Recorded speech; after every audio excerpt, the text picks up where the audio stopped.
Hello students, today we will study different operations of vectors. देखिए जिस तरीके से स्केलर को ऐड करते हैं उस तरीके से हम वेक्टर को ऐड नहीं कर सकते. जिस तरीके से स्केलर को ऐड करते हैं उस तरीके से वेक्टर को ऐड नहीं कर सकते. मैंने आपसे कहा 2 kg sugar is mixed with 3 kg water. आप क्या बोलेंगे? 5 kg. So simple. बट मैंने कहा 3 newton force is added with 2 newton force. तो क्या आप 5 बोल सकते हैं? नहीं बोल सकते, क्योंकि 3 न्यूटन और 2 न्यूटन जब एक डायरेक्शन में लग रहा है, अब ये डायरेक्शन नहीं वेक्टर क्वांटिटी है, डायरेक्शन भी इंपॉर्टेंट है इसमें. 3 न्यूटन और 2 न्यूटन फोर्स जब एक डायरेक्शन में लगेगा तो 5 हो जाएगा, और जब अपोजिट में लगने लगेगा तो 1 न्यूटन हो जाएगा. एक दूसरे को कैंसिल करने लगेगा.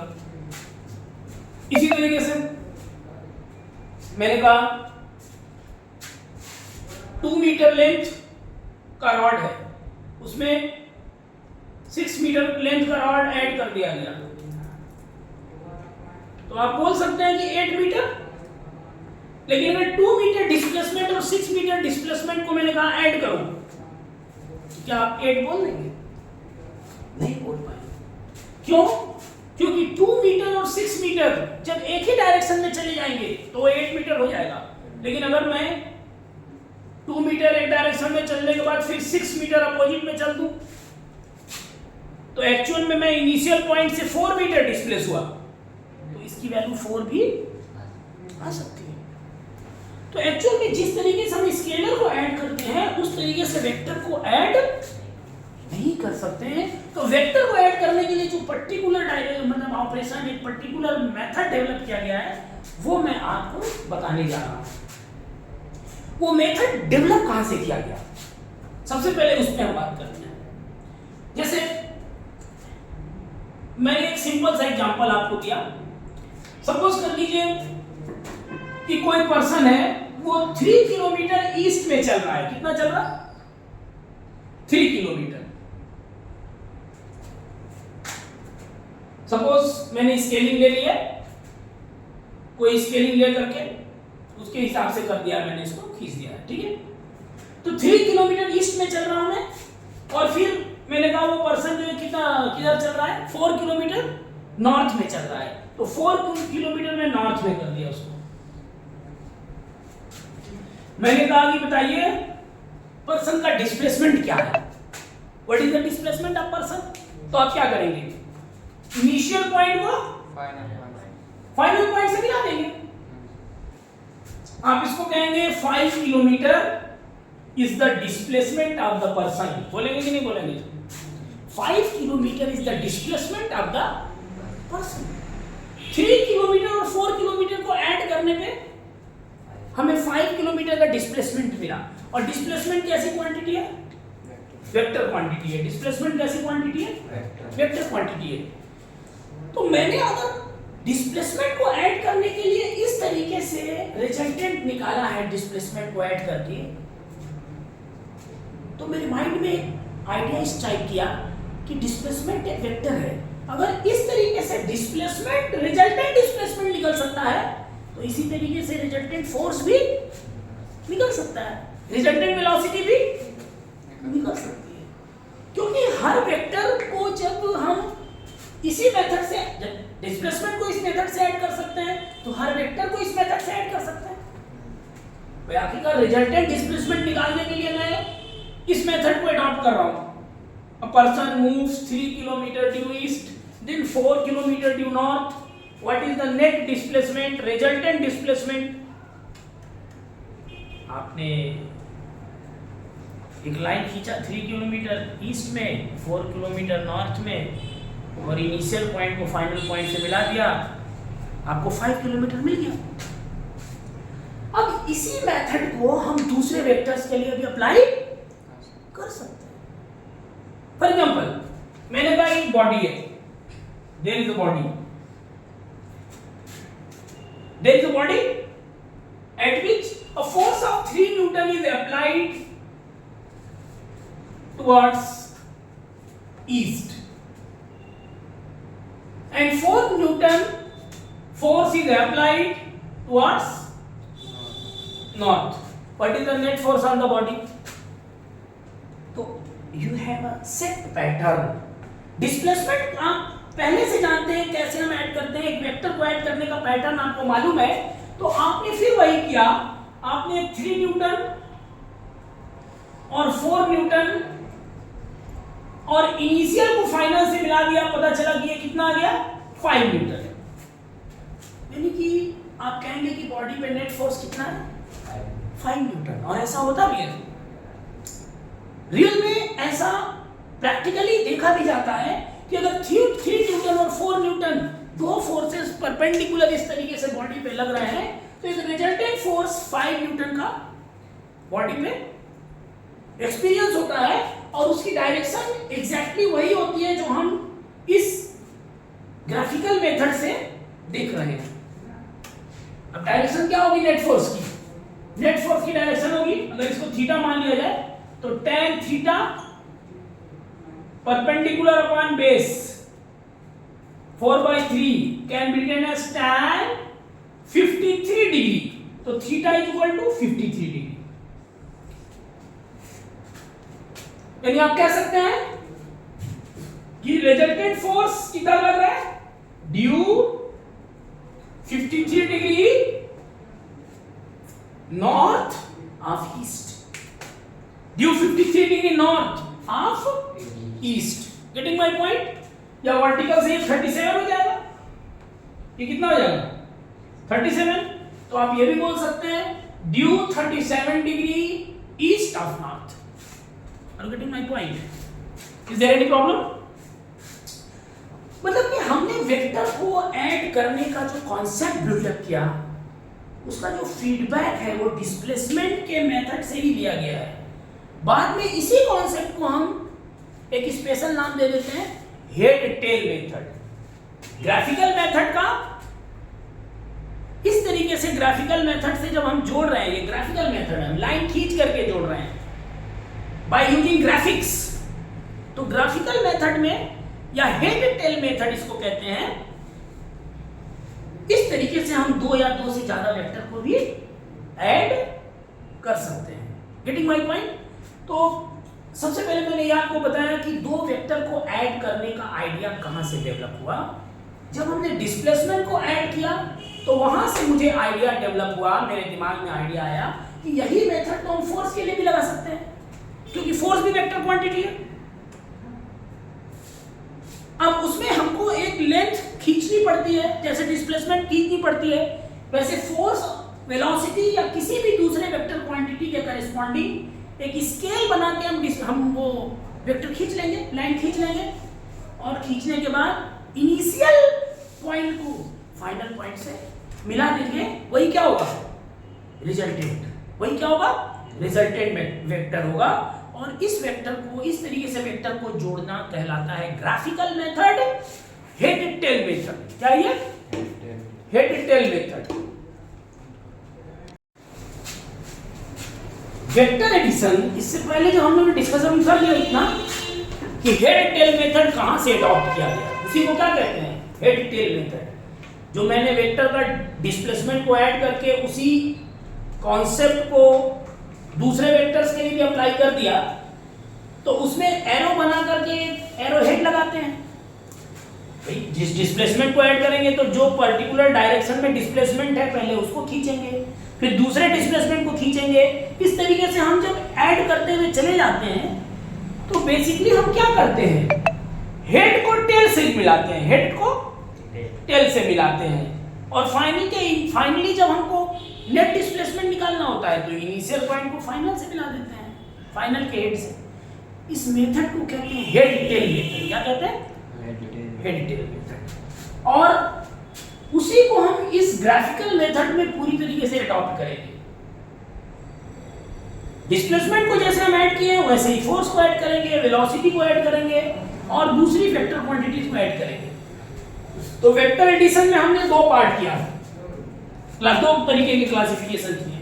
पहला ग्राफिकल मेथड, जिसको अभी हमने बताया है थोड़ी देर पहले कि हेड टेल मेथड भी बोलते हैं। हेड टेल मेथड में अगर आप सिर्फ दो वेक्टर को ऐड करेंगे तो आपको क्या मिलेगा? सिर्फ दो वेक्टर को ऐड करेंगे तो आपको क्या मिलेगा? मान लीजिए कि एक वेक्टर इधर है, दूसरा वेक्टर इधर है, तो जब भी किसी दो वेक्टर को ऐड करेंगे तो आपको क्या मिलेगा? ट्रायंगल मिलेगा। शेप क्या मिलेगा? ट्रायंगल मिलेगा।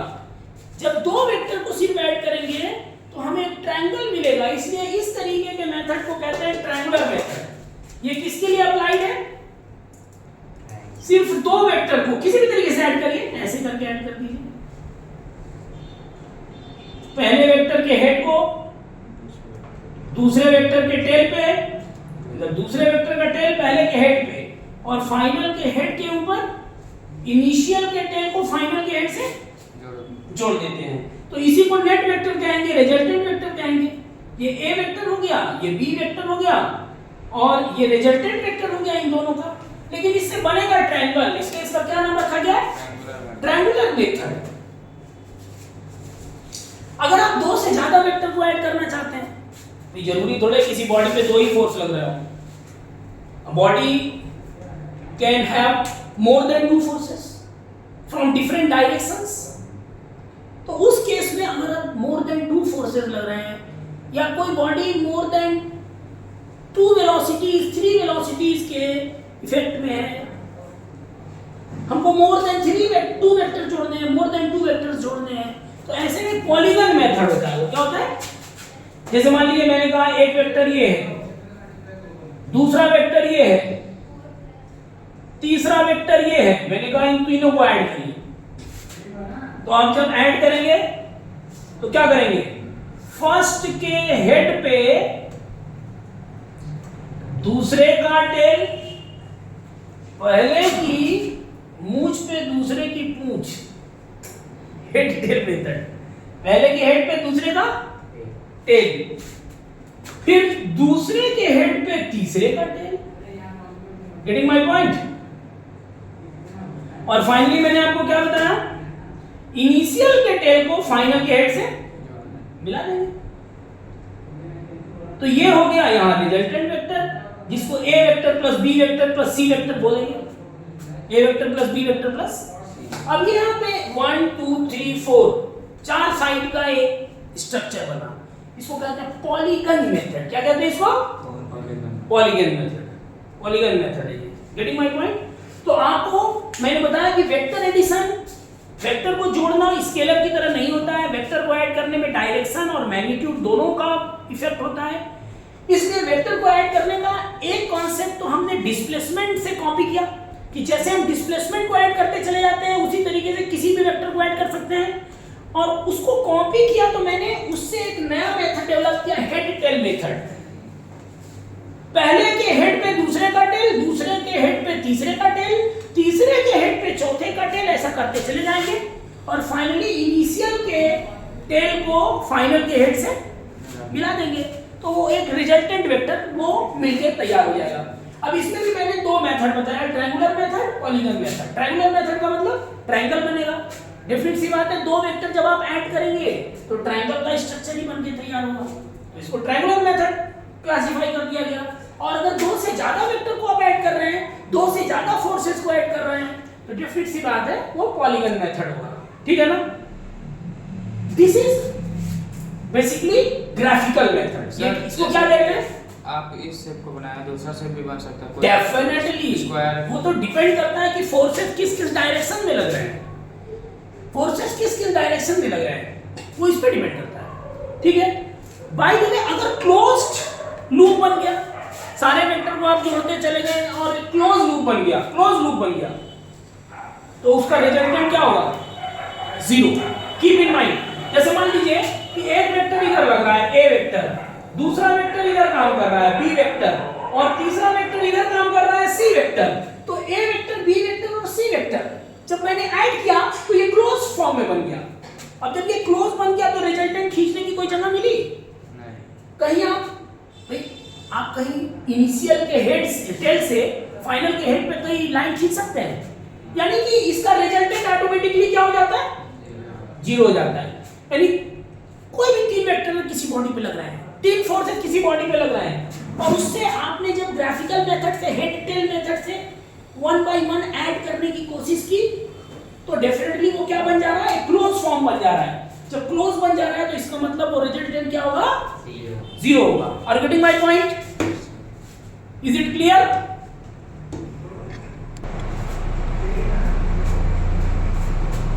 ग्राफिकल मेथड में, हेड टेल मेथड पे आप एक एप्लीकेशन लिखिए, write down. 3 forces are acting on a body. 3 forces are acting on a body such that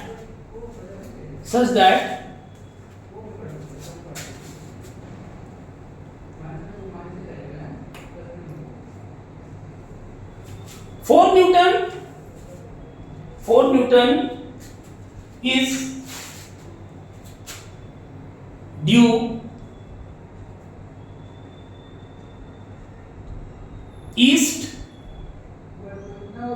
4 Newton due east, 3 Newton due north,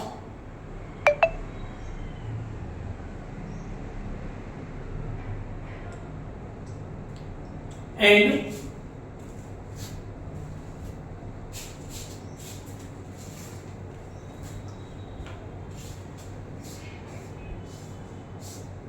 13 Newton due west.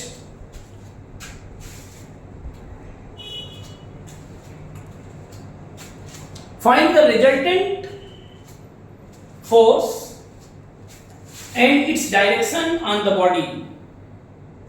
Find the resultant force and its direction on the body.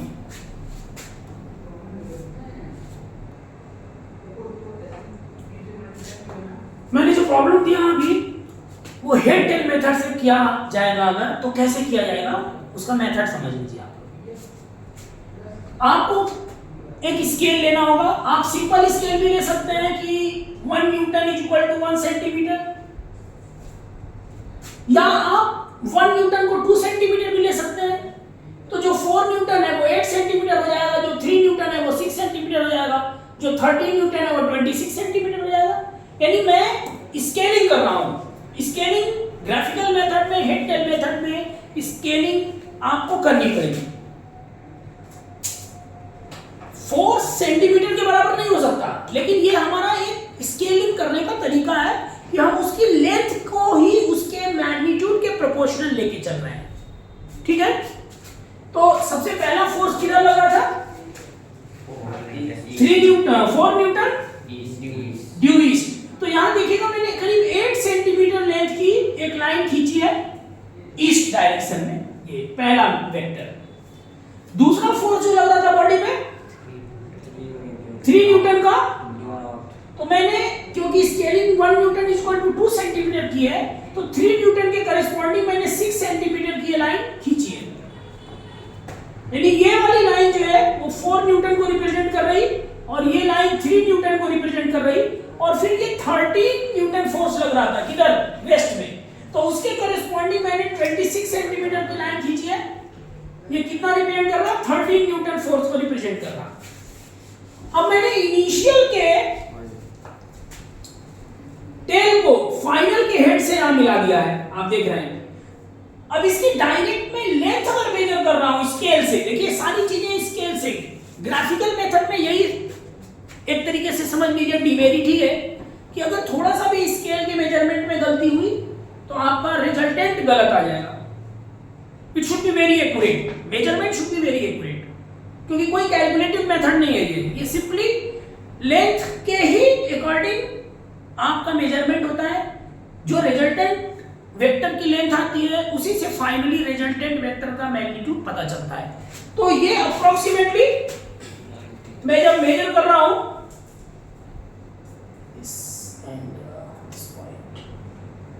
Approximately 19 Newton आ रहा है। कितना आ रहा है? तो net force हम ये मान सकते हैं कि बॉडी पे कितना काम कर रहा है 19 न्यूटन। यानी हम इसके सिंपली मेजरमेंट से ये 19 सेंटीमीटर है क्योंकि हमने डबल माना था, तो स्केलिंग से इसको कैलकुलेट करेंगे ना फिर, तो 19 सेंट जो कि 2 न्यूटन को मैंने 2 सेंटीमीटर को क्या माना था 1 न्यूटन, तो 19 सेंटीमीटर हम क्या लिखेंगे 19 into 1/2 यानी 9.5 न्यूटन अप्रोक्सीमेटली इसी के अप्रोक्स फोर्स बॉडी पे लग रहा है। तो एक्चुअल में ग्राफिकल मेथड जो होता है हेड टेल मेथड, इसमें थोड़ा टाइम टेकिंग भी होता है और इसमें बहुत मेजरमेंट में बहुत ही प्रिकॉशन लेना पड़ता है, अदरवाइज आपको रिजल्टेड सही नहीं मिलेगा, थोड़ा बहुत उसमें फ्लक्चुएशन आ जाएगा।